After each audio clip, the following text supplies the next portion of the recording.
Halo para trader, kembali lagi di analisa harian dan mingguan kita untuk minggu depan, berarti dari tanggal 10 sampai 14 November ya, yang kita record Sabtu kali ini ya. Dan gold kembali ke arah 4.000 sama seperti minggu lalu ya. Di awal bulan, awal bulan, nah ya, 00 di hari Senin. Kembali lagi satu minggu tidak terlalu bergerak, naik ke atas, mantul ke bawah, mantul kembali lagi ke titik 4.000 kita saat ini. Kemanakah arah gold? Ini sudah terlihat jelas dalam arti news ya. Ini akan naik ke atas karena newsnya sudah turun. Tapi ternyata gold di awal tanggal 1 nih ya. Dari 31 ke 3 ya. Tuh, dari 4.000. Dia kembali lagi ke arah 4.000, berarti gold sudah netral. Dengan kondisi kemarin hasil newsnya adalah merah gitu untuk gold seharusnya. Berita positif untuk dolar, tapi emas tetap berada di area 4.000. Artinya gold siap-siap kembali untuk naik ke atas kembali. Untuk dari titiknya sendiri, dari area RSI masih 52, masih area mantau, naik turun. Daily juga sama, RSI-nya masih sama. Lalu dari 1 jamnya sendiri pun masih sama di area 50-an. Jadi masih bisa naik atau turun lagi ya. Lebih aman masih sama, terus selalu cari buy, jauh lebih aman daripada untuk cari sell ya. Buy tidak, kalau nggak pakai stop loss kita udah tahu gitu, modalnya minimal 4.000, sell berbahaya ya. Jadi untuk hari Senin masih sama setupnya gue, yaitu di 4.3976. Nah, 3976 untuk kita buy, sell di area 4031, tapi sepertinya akan bisa jebol. Kalau pagi-pagi kita nggak tahu ya, ada news apa. Seperti biasa, nanti kita pantau dulu, cuman area atasnya sih nggak ada sih. Sell sepertinya mungkin kita akan tunda dulu untuk hari Senin. Kalaupun dia di area-area atas, di sini nih pemantulannya. Kalau tiba-tiba ya, tiba-tiba Senin pas market buka tiba-tiba dia terbang yang kita tidak mantau ada news apa gitu. Nah, tes.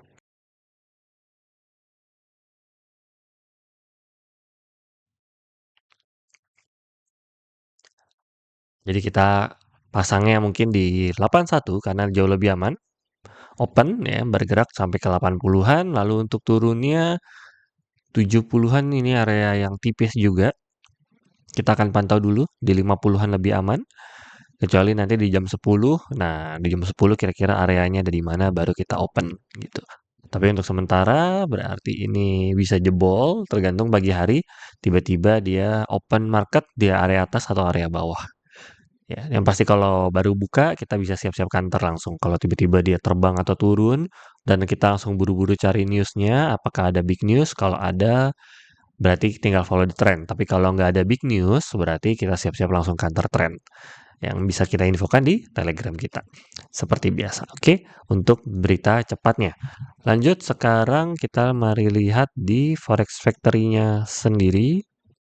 Oke, sorry. Kita lihat Senin di sini nggak ada big news, Selasa juga tidak ada, Rabu juga nggak ada, Kamis ada CPI. Oh, CPI berarti Jumat PPI seperti biasa ya. CPI dan PPI Kamis Jumat, namun dari pagi sampai sorenya juga nggak ada big news ya. Ini juga hanya AUD. Senin sampai Rabunya nggak ada. Wah, minggu depan bakal minggu yang boring untuk para trader news ya, karena tidak ada pergerakan rata-ratanya. Cuman Senin sampai Rabunya akan ada. Biasa nih permainan bandar ya, tetap bandar perlu makan, jadi akan ada market-market bergerak, entah spike naik atau turun gitu ya. Kemanapun itu biarkan saja dulu dia berlaju ya. Paling tidak kasih $30 ya, biarkan dia bermain biasanya nih ya. Tiba-tiba Senin dimainin ya kan, dari yang seharusnya, habis itu kita siap-siap counter langsung. Begitu juga Selasa Rabu, biasanya seperti itu. Karena menunggu hasil CPI, jadi harga seharusnya akan kembali ke titik netralnya umumnya. Ya, kecuali ada geopolitik ada news dari luar. Tapi kalau dari forex-nya sendiri, karena nggak ada, jadi harusnya kembali ke titik netral. Sedangkan geopolitik saat ini ya memang sedang tidak stabil, jadi jauh lebih aman untuk cari buy. Jadi kalau dia tiba-tiba turun drastis, malah saatnya kita bisa beli. Kenapa? Karena bisa di hold jangka panjang emas. Ya. Bisa sekalian.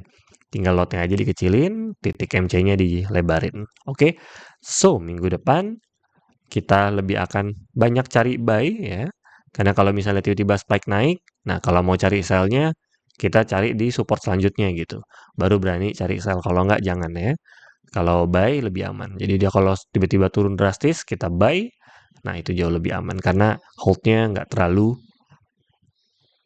apa namanya ada batasannya kita bisa lihat gitu titiknya di mana kita akan beli lagi malahan untuk kalau misalnya goldnya baik gitu ya kembali lagi terbang ke atas karena sudah kemarin kita infokan kalau gold ada prediction bisa kembali ke 4.200 areanya ya jadi lumayan nih $200 sedangkan SL-nya ya dari daily sendiri minggu depan paling rendah paling hanya bisa mencapai di sini 39 ya.